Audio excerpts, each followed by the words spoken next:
చూపు సరిగ్గా లేదని కలలు కనడం మానేస్తామా?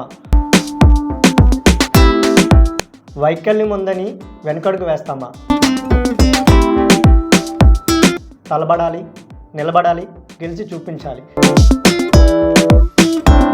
అప్పుడే కదా ప్రపంచమంతా శబాష్ అంటుంది. నా పక్కన కూర్చున్న ఆమె సాదా వ్యక్తి కాదు. మొత్తం 140 కోట్ల జనాభా ఉన్న మన ఇండియాకి నుంచి ఫస్ట్ T20 ఉమెన్ ఆంధ్ర నుంచి రిప్రజెంట్ చేసింది. తను నేపాల్పై సుమారు 7 వికెట్ల తేడాతో అఖండ విజయం సాధించింది.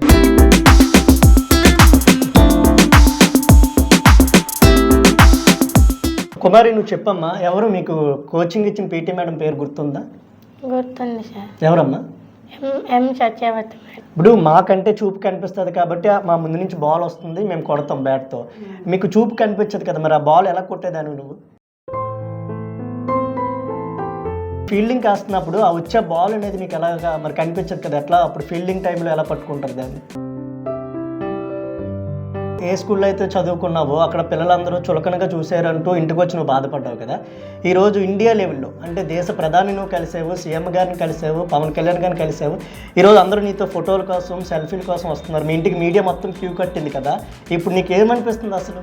సార్, మాకు ఉండడానికి ఇల్లు లేదు సార్. ఈరోజు కూల్ చేస్తే రేపు తినడానికి లేదని చెప్పాను సార్. మీ నాన్నగారు అయ్యో ఇలాంటి అమ్మాయి పుట్టిందని నేను బాధపడ్డాను, కానీ ఈరోజు నేను గర్వపడుతున్నానని ఆయన ఇంటర్వ్యూలో చెప్పారు కదా. నీకు ఏమనిపిస్తుంది? ఏం చెప్పు? ఈ అమ్మాయితో చాలా ఇబ్బందులు పడ్డారని మీరు చెప్తున్నారు కదా. కనీసం పక్కింటి వాళ్ళు కూడా మిమ్మల్ని పిలిచే పరిస్థితి లేదు మొన్నటి వరకు. ఈరోజు ఈ పాప గెలిచిన తర్వాత మీడియా అంటే ఎక్కడెక్కడి నుంచో మీ ఇంటికి చాలా మంది వస్తున్నారు కదా. ఏం చెప్తున్నారు వాళ్ళందరూ, రాజకీయ నాయకులు కానీ వీళ్ళందరూ వచ్చిన? అంటే అంతకుముందు అయితే మాకు ఉన్నారా లేరా అని కూడా గుర్తించేవారు కాదు. పాపకి హాస్పిటల్కి ఎక్కడైనా తీసుకువెళ్తే కళ్ళు వచ్చే అవకాశం ఉందని ఏమన్నా చెప్పారా? లేదు సార్, అసలు ఇంకా రాదు, అవకాశం లేదని చెప్పారు సార్. అంటే గుండె ధైర్యంతోనే ఆడుతుంది కానీ సార్ మాటలు సరిగ్గా ఇంట్లో కూడా అంతేనండి.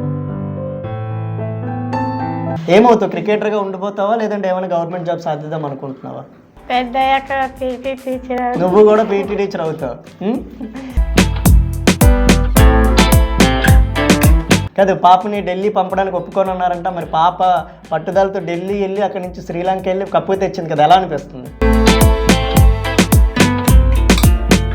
ఇటువంటి అమ్మాయి ఎందుకు పుట్టింది, తనని ఎలా పెంచాలి అని బాధపడ్డారని చెప్పారు కదా. ఎటువంటి ఇబ్బందులు ఎదుర్కొన్నారు ఈ పాపని?